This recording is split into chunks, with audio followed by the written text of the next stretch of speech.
Hello everyone, welcome to our channel. బంగాళాఖాతంలో ఏర్పడినటువంటి ఉపరితల ఆవర్తన ద్రోణి ప్రభావంతో తెలుగు రాష్ట్రాల్లో కొన్ని జిల్లాల్లో వర్షాలు పడుతుంటే మరికొన్ని జిల్లాల్లో మాత్రం భారీగా ఉష్ణోగ్రతలు నమోదవుతున్నాయి.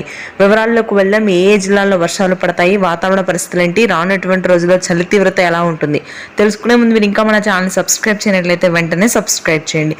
రెండు తెలుగు రాష్ట్రాల్లో అయితే కొంతమేర వర్షాలు తగ్గుముఖం పట్టాయి.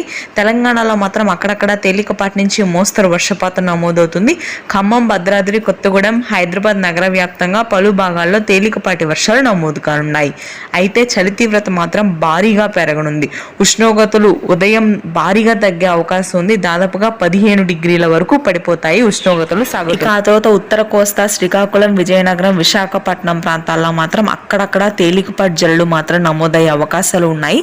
ఉత్తరాంధ్ర అదేవిధంగా మధ్యాంధ్ర జిల్లాల్లో మాత్రం నవంబర్ 15 నుంచి 25 వరకు కూడా అతి భారీ వర్షాలు, మరొక తుఫాను నమోదయ్యే అవకాశం ఉంది తెలుగు రాష్ట్రాల మీదుగా.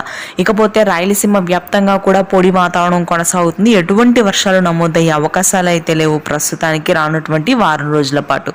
మధ్యాంధ్ర జిల్లాలో మాత్రం దాదాపుగా అక్కడక్కడ తేలికపాటి జల్లు రాత్రి సమయంలో, పగటి సమయంలో అత్యధిక ఉష్ణోగ్రతలు. Thanks for watching.